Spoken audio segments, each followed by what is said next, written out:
프레드릭 부크너의 소설 브레단이라는 소설을 보면 이러한 이야기가 소개되어 있습니다.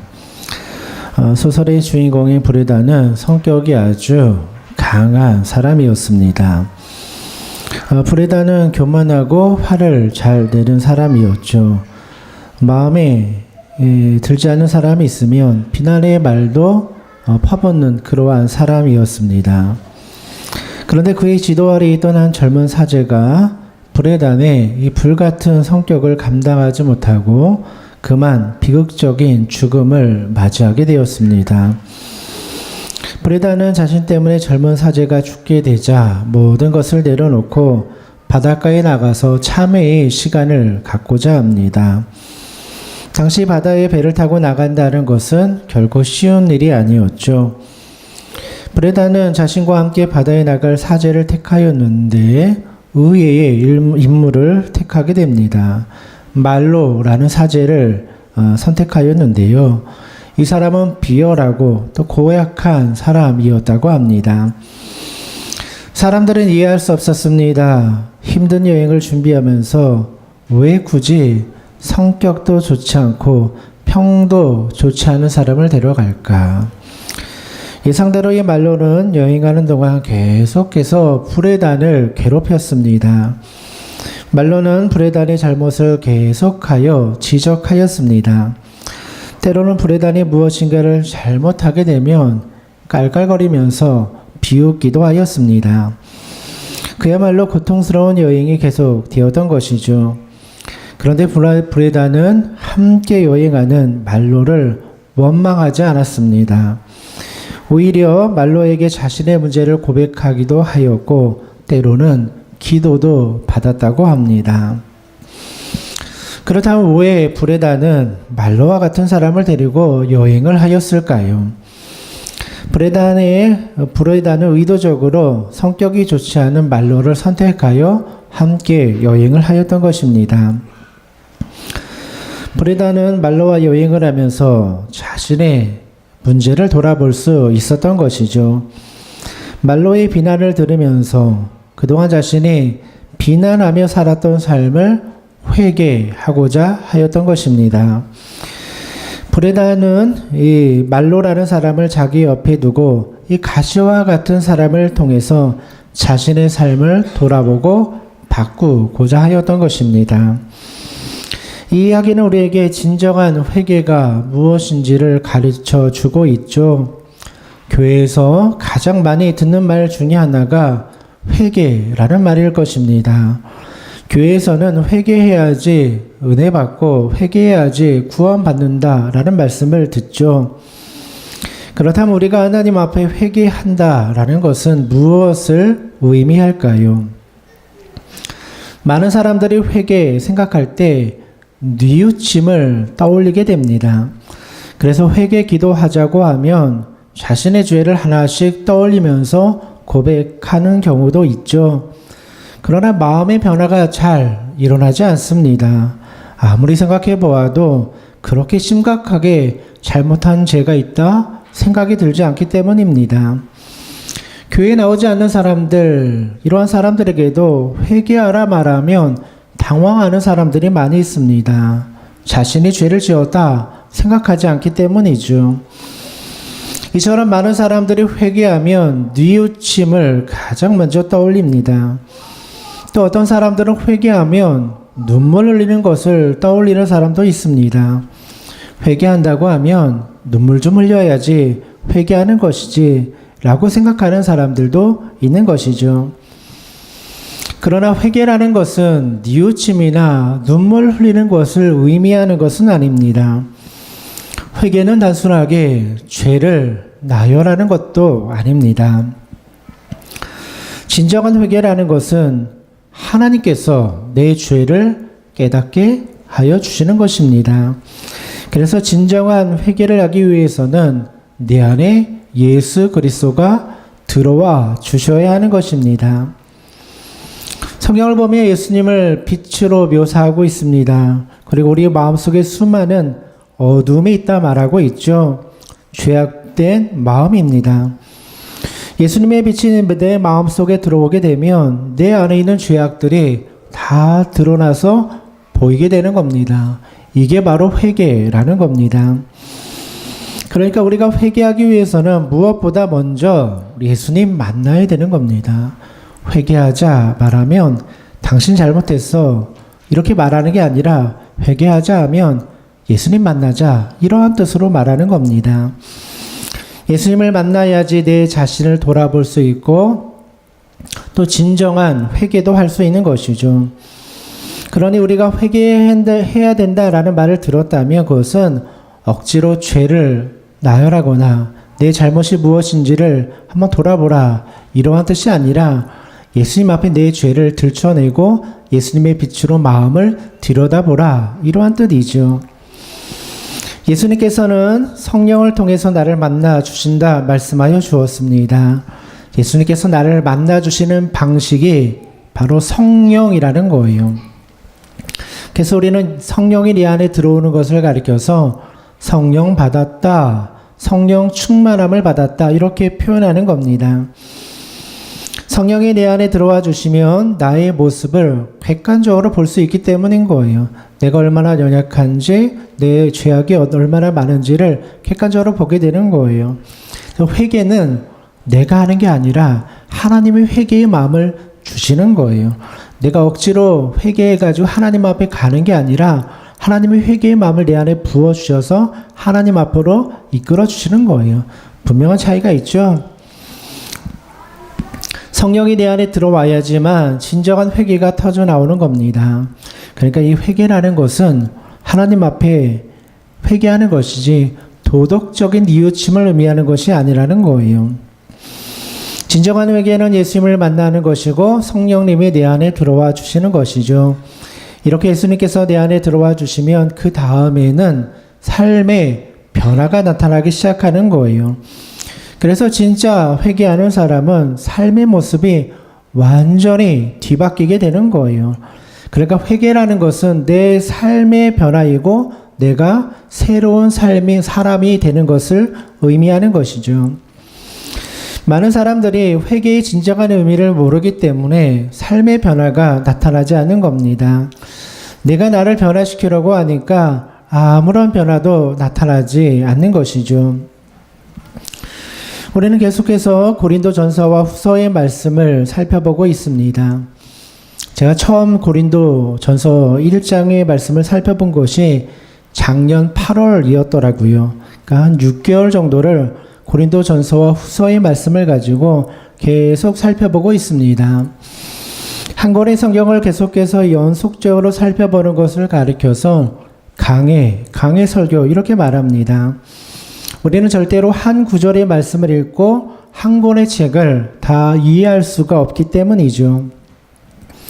그래서 교회에서는 강해 설교해야 되고 강해 말씀을 들어야 합니다. 보통 새벽 예배, 수요일 저녁 예배는 계속해서 강해 설교를 하고 있는데요. 그동안 제가 새벽 예배에 강해한 설교 책이 39권 정도 됩니다. 수요일 저녁 예배에 설교한 게 한 19권 정도 되더라고요. 그러나 대부분의 성도님들은 새벽 예배, 수요일 저녁 예배에 잘 나오시지 못하시죠. 그래서 대부분의 성도님들이 참여하는 이 주일날 예배도 강해의 말씀이 필요하겠다. 그래서 한 권을 다 설교하면 2년, 3년 걸리니까 좀 줄여가지고 시리즈로 살펴보는데 그래도 한 6개월이 걸려요. 쉽지 않은 거죠. 우리가 계속해서 고린도 전서와 후서의 말씀을 시리즈로 살펴보는 이유가 있죠. 이 고린도 전후서의 말씀을 통해서 우리는 이 고린도 전후서가 기록된 이유에 대하여 배우고자 하였던 것입니다. 바울이 고린도 전후서를 기록한 이유는 교회가 참된 회개를 하고 변화받기 원했기 때문이었습니다. 고린도 교회 안에는 수많은 문제 있죠. 이제 귀가 아프도록 들었을 거예요. 고린도 교회 안에 있는 문제, 오늘날 한국 교회에 있는 문제들 그대로 가지고 있는 교회가 바로 고린도 교회이었습니다. 고린도 교회는 다툼과 싸움이 있는 교회이었고 사도 바울을 비난하는 사람들이 많은 교회이었습니다. 그래서 바울은 이러한 고린도 교회가 회개하고 변화되기 위해서 아주 강력한 책망의 말씀을 이 편지에 기록한 겁니다. 바울은 고린도 교회를 향해서 강한 책망의 말씀을 한 이후에 한 가지 걱정도 있었어요. 정말 이 말씀을 듣고 성도들이 변화될 수 있을까?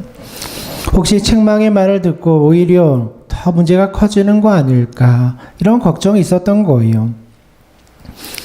그래서 오늘 읽은 고린도후서 7장의 말씀에서는 바울이 고린도 전후서를 기록한 이유에 관하여 설명하는 말씀이 나와 있는 거예요. 고린도후서 7장 3절의 말씀을 보면 바울은 이렇게 말했죠. 내가 이 말을 하는 것은 너희를 정죄하려고 하는 것이 아니라. 바울은 고린도 교회를 비난하거나 그들을 심판하기 위해서 이 편지를 보낸 거 아니다. 이렇게 말하고 있어요. 바울이 고린도 교회를 향해서 편지를 보낸 이유는 다른 게 아니에요. 그들의 삶이 변화되기 위함이었던 거예요. 진정한 회개는 감정의 변화나 눈물을 흘리는 거 아니라고 말씀을 드렸죠. 진정한 회개는 삶의 방향을 바꾸는 거예요. 내가 정말 새로운 사람으로 바뀌어서 내 인생의 가치관이 바뀌고 생각이 바뀌고 삶의 방향이 바뀌는 거, 이게 바로 회개라는 거예요. 아무리 죄를 나열하고 눈물을 흘려도 삶의 방향이 바뀌지 않는다면 그것은 회개했다라고 말할 수 없는 것이죠. 고린도 교회도 마찬가지이고 성취의 교회도 마찬가지입니다. 우리가 회개하자고 말하는 것은 삶의 방향을 다시 예수 그리스도께로 향하자, 이렇게 말하는 거예요. 그동안 잘못된 길로 가고 있는 모습이 있었다면 그 모습 바꾸자는 거예요. 회개하자고 말하는 것은 누군가를 비난하거나 정죄하기 위함이 아니라는 거예요. 지금 우리가 읽고 있는 성경을 가리켜서 정경이라고 말합니다. 성경에 포함된 66권의 책을 여러 회의를 통해서 이것이 진짜 성경의 말씀이다 정한 것을 가리켜서 정경이라고 말하는 것이죠. 이 정경이라는 말, 성경이라는 말은 영어로 캐논이라는 단어를 사용합니다. 이 캐논이라는 말의 뜻은 기준이라는 뜻입니다. 카메라 이름 중에도 캐논이라는 카메라 이름이 있죠. 모든 것의 기준이 된다라는 뜻입니다. 다시 말해서 우리가 읽는 이 성경을 캐논이라고 말하는 것은 이 성경의 모든 삶의 기준이 된다라는 뜻을 가지고 있는 거예요. 우리가 하나님 앞에 회개한다라는 것은 내 감정을 기준으로 하는 것이 아닙니다. 내 감정을 뉘우치는 게 아니라는 거예요. 또 세상적인 법이나 도덕적인 기준으로 회개한다, 이러한 뜻이 아니라는 거예요. 우리가 회개한다라는 것은 하나님의 말씀, 그죠? 정경, 즉 캐논, 모든 것의 기준이 되는 말씀, 이것을 가지고 회개하는 거예요. 말씀에 비추어 봐서 내 삶의 방향이 잘못되었으면 내 삶의 방향을 말씀의 기준으로, 말씀의 캐논으로 다시 조정하는 거예요. 우리는 이 사실을 잘 알아야지만 진정한 회개를 할 수 있는 거예요. 그러니까 교회에서 회개합시다 라고 말하는 것은 성도들을 비난하거나 정죄하는 게 아니라는 거예요. 우리 모두가 하나님의 말씀, 캐논에 부합된 삶을 살아가고 있는가, 이거 점검해 보자는 거예요. 우리 성체교회도 회개해야지 부흥의 역사가 일어난다 말씀을 드렸죠. 우리가 회개한다라는 것은 우리 교회가 하나님의 기준에 부합되었는가, 이거 한번 점검해 보자는 거예요. 다시 말해서 회개는 다시 말씀으로 돌아가는 것이고 다시 하나님 앞에 서는 것을 의미하는 것입니다. 그래서 사도 바울은 고린도 교회를 향해서 말하는 거예요. 이전에 보낸 편지들, 이 고린도 교회를 정죄하기 위함이 아니다. 예수 그리스도의 기준 앞에, 하나님의 말씀의 기준 앞에 다시 서기 위함이다. 이렇게 말하고 있는 거예요. 사도 바울이 고린도 교회를 향해서 편지를 보내고 얼마나 고민이 많았는지 잘 보여주는 말씀이 오늘 읽은 5절 말씀 가운데 잘 나타나 있습니다. 5절 말씀을 보면요. 우리가 마케도니아에 이르렀을 때에도 우리 육체가 편하지 못하였고 사방으로 환난을 당하여 밖으로는 다툼이요 안으로는 두려움이었노라. 오전의 말씀을 보면 사도 바울 일행이 마케도니아에 도착하였다라고 되어 있습니다. 그때 바울의 일행은 몸이 편하지 않았습니다. 그들을 기다리고 있는 것은 수많은 박해와 어려움이었기 때문이죠. 본문의 말씀을 보니까요, 밖으로는 다툼이 있었고 안으로는 두려움이 있었다 이렇게 말합니다. 바울의 마음속에 두려움이 있었다라는 거예요. 바울은 정말 위대한 사도이죠.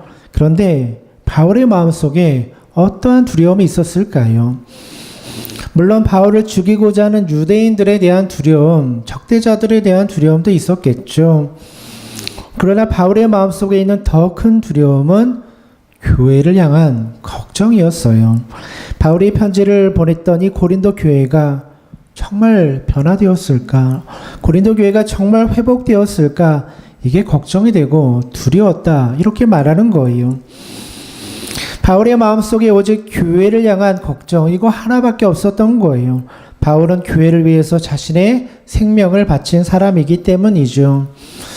우리도 바울과 같이 모든 관심이 교회 가운데 있어야 됩니다. 우리 모두는 교회를 세우기 위해서 부름받은 성도들이기 때문이죠. 우리가 어떤 직분을 받았다면 그것은 교회를 세우기 위함이라는 거예요. 만약에 교회가 하나님의 말씀으로 보았을 때, 그 기준으로 보았을 때 잘못된 방향으로 가고 있다면 그걸 제자리로 돌려놓는 거, 이게 교회를 살리는 방법이라는 거예요. 이것이 우리들의 기도의 제목이 되어야 되는 거예요. 교회가 힘들어하고 교회가 잘못된 방향으로 가고 있는데 그 무시하고 살아가면 큰 잘못이라는 거예요. 회개라는 것은 자신의 방향키를 조정하는 거예요. 다시 방향을 정상으로 돌려놓는 거예요. 바울이 고린도 전후서를 쓴 이유가 바로 여기에 있는 거예요. 아픔과 통증이 없이는 병이 나을 수 없기 때문에 교회도 이 아픔과 통증을 통하여 새롭게 되기 위하여 고린도 전후서의 말씀을 기록한 거예요. 문제를 덮어놓는다고 해서 교회가 새롭게 되는 것이 아니라 문제를 바로 잡아야지 교회가 새롭게 되기 때문이라는 거예요. 바울은 이러한 사실을 잘 알았기 때문에 마음이 부담이 되는데, 마음이 걱정이 되는데, 그래도 고린도 교회를 향한 책망의 말을 쓰고 그 편지를 보냈던 거예요. 그게 고린도 전서의 말씀이죠. 그리고 바울이 말하는 거예요. 자신의 마음속에 두려움이 있었다. 그 편지를 보내고 난 다음에 교회가 변화될까? 교회가 새롭게 될까? 오히려 문제가 더 커지는 거 아닐까? 두려움의 마음이 있었다라는 거예요. 교회를 걱정하는 마음이 있었던 거예요. 이처럼 바울은 두려움 속에 고린도 교회를 향한 편지를 보냈습니다. 그런데 바울에게 기쁨의 소식이 전달됩니다. 고린도 교회가 바울의 편지를 보고는 마음이 아팠겠죠. 찔렸겠죠. 그러나 그 다음에 회개의 열매를 맺게 되었다는 거예요. 고린도 교회가 변화되었다라는 소식을 듣게 된 거예요. 그 말씀이 오늘 본문 6절 말씀에 나와 있는데요. 그러나 낙심한 자들을 위로하시는 하나님이 디도가 올므로 우리를 위로하셨나니. 6절의 말씀을 보면 그러나라는 말씀으로 시작을 하죠. 여기서 그러나라는 말씀은 앞의 내용과 다른 내용이 시작이 된다라는 뜻이에요. 앞에서는 바울이 걱정과 근심이 있었죠. 과연 고린도 교회가 변화될까? 다시 살아날 수 있을까? 뭐 이런 걱정을 하고 있었던 거예요. 그런데 이제는 바울이 디도를 만난 다음에 디도를 통하여 위로를 받게 되었다라는 거예요. 여기 나와 있는 이 디도라는 사람은 바울이 쓴 고린도 전서를 이 고린도 교회에 전달해 준 사람입니다. 디도는 바울의 편지를 고린도 교회 가운데 전해주고 고린도 교회 성도들을 만나고 그 상황을 다 지켜본 사람이죠. 그리고 다시 바울에게 와가지고는 고린도 교회의 상황을 보고하고 있는 거예요. 디도가 전해주었던 내용은 굉장히 희망적인 내용이었습니다. 고린도 교회가 바울의 편지를 받고는 회개하고 변화되었다라는 소식이었습니다. 그래서 바울은 디도를 만난 이후에 내가 위로를 받았다 이렇게 표현하는 거예요. 바울은 디도를 만나기 전까지 마음을 졸이고 있었습니다. 고린도 교회가 변화될 수 있을까? 그런데 고린도 교회가 변화되었다는 소식을 듣고는 바울은 마음의 안심, 위안을 받게 된 것이죠. 바울에게 있어서 가장 기쁜 소식은 교회가 다시 새롭게 되고 든든히 선다라는 소식이었습니다. 이 디도라는 사람은 바울에게 있어서 절망 속에 위로를 전해주는 사람이었습니다. 우리도요, 디도와 같은 사람이 되어야 하는 것입니다. 교회 생활하다 보면 항상 좋을 수는 없어요. 교회마다 크고 작은 문제들 다 있고요. 아픔과 갈등의 문제들 다 있죠. 그래서 디도와 같이 위로를 전해주는 사람이 필요한 거예요.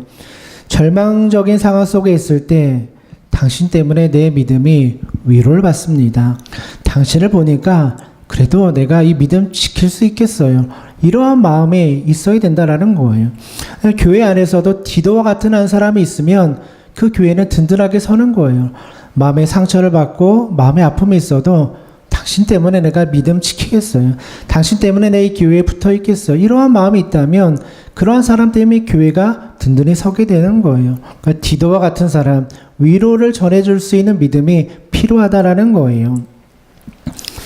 2012년도인가요? 제가 목회를 하면서 마음이 답답할 때가 있었습니다. 교회가 변화되지 않고 열심히 설교도 하는데 아무런 열매가 맺히지 않는 것 같은 느낌이 들 때가 있었어요. 당시 청년부, 조금 몇 명 되지도 않는 청년부 아이들 이렇게 모아놓고 청년 예배를 드리는데요. 제가 이렇게 청년부에게 이렇게 얘기했어요. 여러분 한번 기도해 보세요. 그냥 뭐 이렇게 지나가는 말로 한 거예요. 기도할 시간 없으면 새벽 기도회로 나와서 기도해 보세요. 청년들한테 이야기를 했어요. 저는 이 말을 하면서 진짜 청년들이 새벽 예배 나올 것이라고는 조금도 기대하지 않았어요. 그래서 그 다음날 새벽 예배를 인도하기 위해서 강대상에 섰는데 청년 아이들이 앉아 있는 거예요.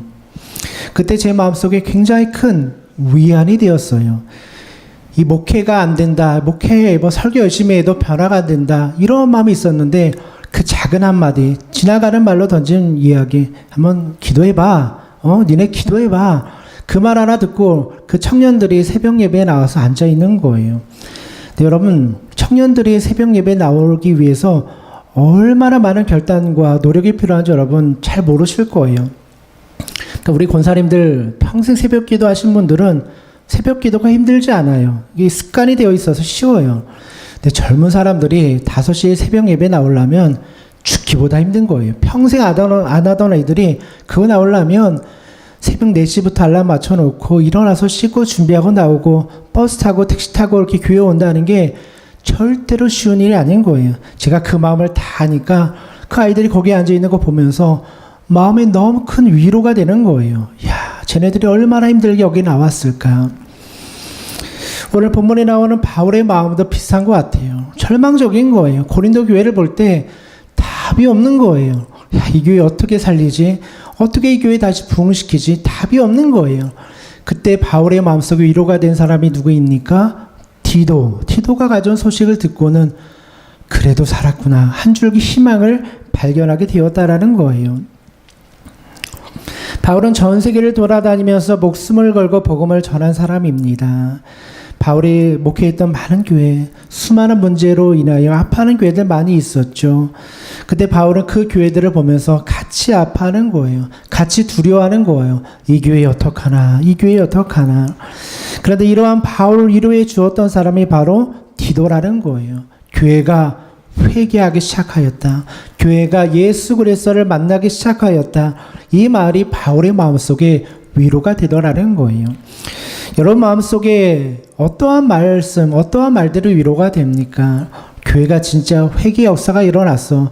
교회가 정말 변화의 역사가 일어났어. 이게 위안이 되는 것이죠. 여러분 교회 안에서 여러분들이 바라는 게 무엇입니까? 교회가 진짜 새롭게 되고 부흥하고 변화되는 것이죠. 오늘 우리에게 필요한 것이 바로 이것입니다. 회개라는 거 감정으로 흔들리는 거 아니에요. 회개라는 거 도덕적인 뉘우침 말하는 거 아니에요. 회개는 예수 그리스도 만나는 거예요. 그 회개해야 돼. 누구 정죄하는 거 아니에요. 누구만 회개해야 되는 거 아니에요. 모든 사람들이 다 예수 그리스도 만나고 말씀의 기준 앞에 서는 거예요. 이게 회개예요. 제가 요즘 들어서 우리 성체교회에서 회개해야 됩니다. 이렇게 얘기하는 것은 모든 사람들이 다 그리스도 앞에 서야 된다. 모든 사람들이 말씀 앞에 서야 된다라고 말하는 거예요. 누구를 공격하거나 누구를 정죄하기 위한 말 아니라는 거예요. 사도 바울의 말처럼 정말 십자가 앞에 죽는 심정으로 주님 만나게 되면 주님이 회개의 이 역사를 우리에게 터뜨려 주시는 거예요. 그러니까 회개는 내가 하는 게 아니라 주님이 터뜨려 주시는 거예요. 그러니까 여러분들 삶의 변화가 잘 나타나지 않죠. 내가 주님 만나려고 하고 내가 주님 찾으려고 하니까 변화의 역사가 나타나지 않는 거예요. 성령의 임재가 있어서 여러분의 마음을 터뜨려 줘야지 변화의 역사가 일어나는 거예요.